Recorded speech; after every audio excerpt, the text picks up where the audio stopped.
The dopamine secret there is a powerful force inside your brain that dictates whether you move forward or stay stuck, whether you chase your goals or avoid them, whether you become disciplined or remain distracted. That force is dopamine. Most people misunderstand it. They think dopamine is about pleasure, about feeling good, about reward. But dopamine is not the reward itself. Dopamine is the anticipation of reward. It is the driving signal that pushes you to act. When your dopamine is aligned correctly, you wake up with purpose. You feel an internal pull toward effort, toward challenge, toward growth. When your dopamine is dysregulated, everything feels harder. You procrastinate. You scroll endlessly. You look for easy hits of stimulation because your brain has been trained to expect quick rewards instead of meaningful ones. Every time you check your phone, every time you seek instant gratification, every time you choose comfort over effort, you are training your dopamine system. You are telling your brain, I want reward without struggle.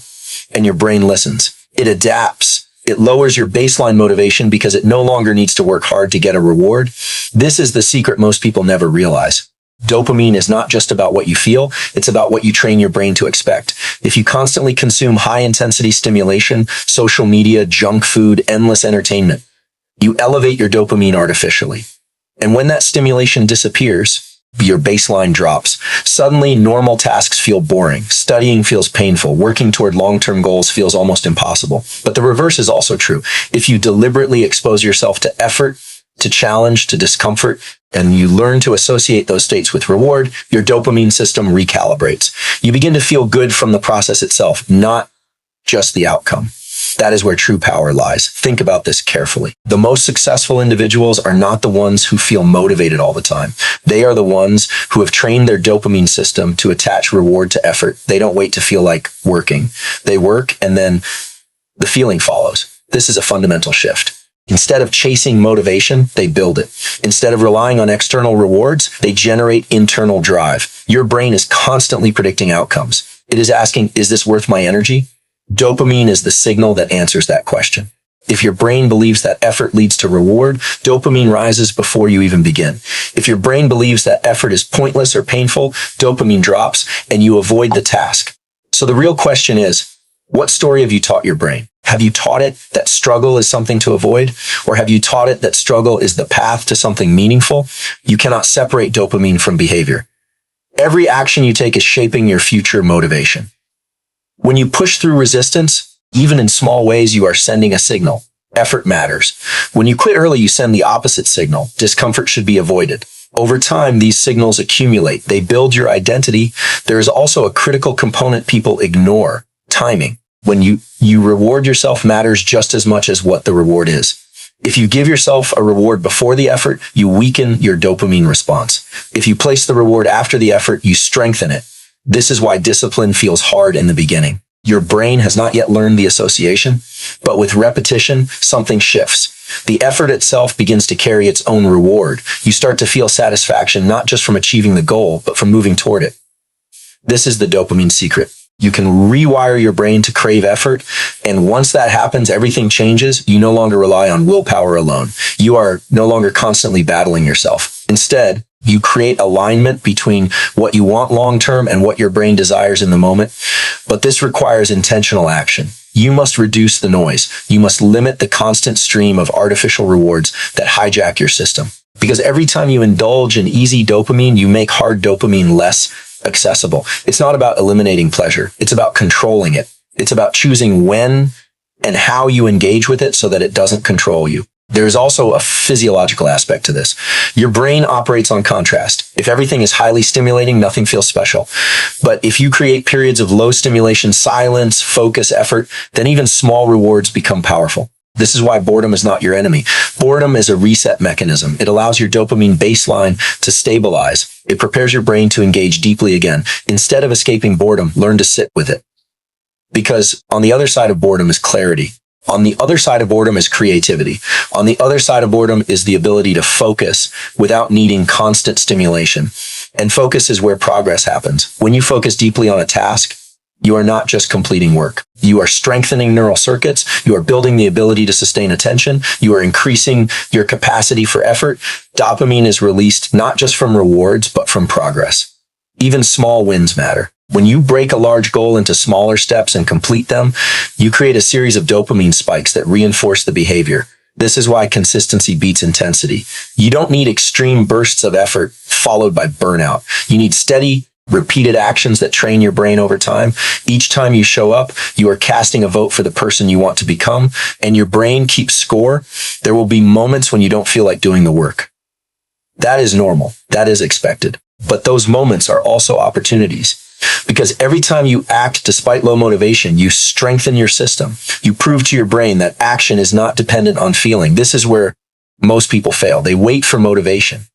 They wait for the right mood. They wait for the perfect moment. But the truth is, motivation is often the result of action, not the cause of it. You begin, and then the energy comes. You start, and then the clarity follows. You move, and then the momentum builds. There is also a powerful relationship between stress and dopamine. Moderate levels of stress can actually enhance dopamine release. They can sharpen your focus and increase your drive. But chronic overwhelming stress does the opposite. It depletes your system. It reduces your ability to engage. So the goal is not to eliminate stress, but to manage it. To expose yourself to challenges that push you, but do not break you. This is how growth happens. You step just outside your comfort zone repeatedly. You adapt. You expand. And your brain begins to associate challenge with reward. Over time, what once felt difficult becomes normal, and what once felt impossible becomes achievable. Your environment also plays a critical role. If you surround yourself with distractions, your brain will follow. If you create an environment that supports focus, your brain adapts to that as well. Remove friction from the behaviors you want to perform. Add friction to the behaviors you want to avoid. Make it easier to do the right thing and harder to do the wrong thing. This is not about relying on discipline alone. It's about designing systems that support your goals, because willpower is limited, but systems are sustainable. At a deeper level, dopamine is tied to meaning.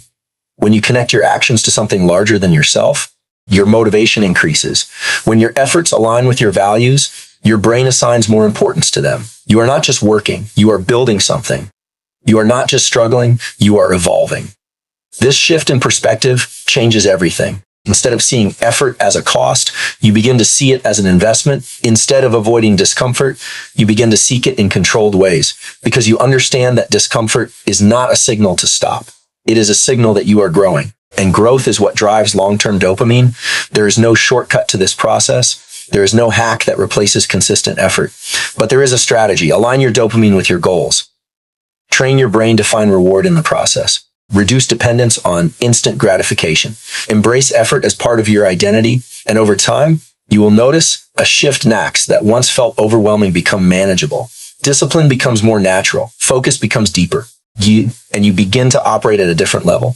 Not because you changed overnight, but because you changed your system, because you understood the secret, because you took control of your dopamine instead of letting it control you.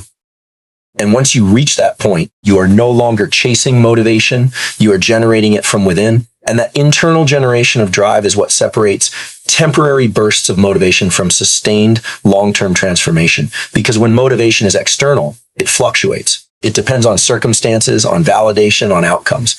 But when it is internal, it becomes stable. It becomes something you can access even on the days when nothing feels easy, when progress seems slow, when results are not immediately visible. This is where the deeper layer of dopamine comes into play, not just as a chemical, but as a learning signal. Your brain is constantly updating what it believes is valuable based on your behavior. It is not listening to what you say you want. It is observing what you actually do. If you say you want success, but repeatedly choose comfort, your brain learns that comfort is the priority. If you say you want discipline, but consistently avoid effort, your brain encodes avoidance as the default pattern. There is no deception at this level. Your actions are the only language your brain understands. So the process of change is not about convincing yourself with words. It is about demonstrating through behavior repeatedly. That effort is the new standard. At first, this feels unnatural. There is resistance. There is friction. Your brain is trying to conserve energy, to maintain familiar patterns. But that resistance is not a sign that you are doing something wrong. It is a sign that you are interrupting an old pattern. An interruption is necessary for adaptation. When you choose to act in a way that contradicts your current habits, you create a prediction error in your brain. That error is what triggers learning. It forces your system to update. Over time, those updates accumulate. What once required conscious effort becomes automatic. What once felt like discipline becomes part of your identity. And identity is the most powerful driver of behavior. Because when you see yourself as someone who follows through, someone who embraces effort, someone who does what needs to be done regardless of how it feels, your actions begin to align with that identity. You no longer negotiate with yourself. You execute. There is also an important relationship between dopamine and clarity. When your dopamine system is overstimulated, your ability to prioritize decreases. Everything competes for your attention. You feel scattered. You move from one task to another without depth. But when your dopamine is regulated, your mind becomes more selective. You can focus on what truly matters. You can ignore distractions more effectively. This is not just about productivity. It is about direction, because effort without direction leads to frustration. But effort combined with clarity leads to progress. And progress is what sustains motivation over time. You begin to see the connection between what you do today and what you become tomorrow. That connection strengthens your commitment. It reinforces the behavior. There is also a compounding effect that most people underestimate. Small improvements in your dopamine regulation lead to significant changes over time. If you improve your ability to focus by even a small margin, that improvement multiplies across every area of your life. Your work becomes more effective. Your learning becomes faster. Your decisions become more precise. And each of those improvements feeds back into your dopamine system, reinforcing the cycle. This is how momentum is built.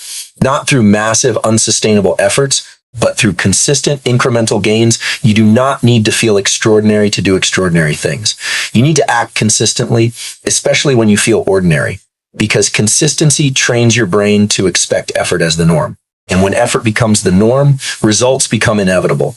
There is also a critical role of recovery in this process. Dopamine is not infinite. Your system requires periods of rest to maintain optimal function. But rest is not the same as distraction. True recovery involves stepping away from stimulation, allowing your brain to reset. It involves sleep, reflection, low-intensity activities that do not flood your system with artificial rewards. When you recover properly, your capacity for effort increases. Your focus sharpens. Your motivation returns stronger. But if your version of rest is constant stimulation, you never truly reset. You remain in a state of low-level fatigue, where everything feels slightly harder than it should. So the cycle becomes clear. Effort, recovery, adaptation. Each phase is necessary. Each phase supports the next. And dopamine is the signal that connects them. Another important factor is uncertainty. Your brain responds strongly to uncertain rewards.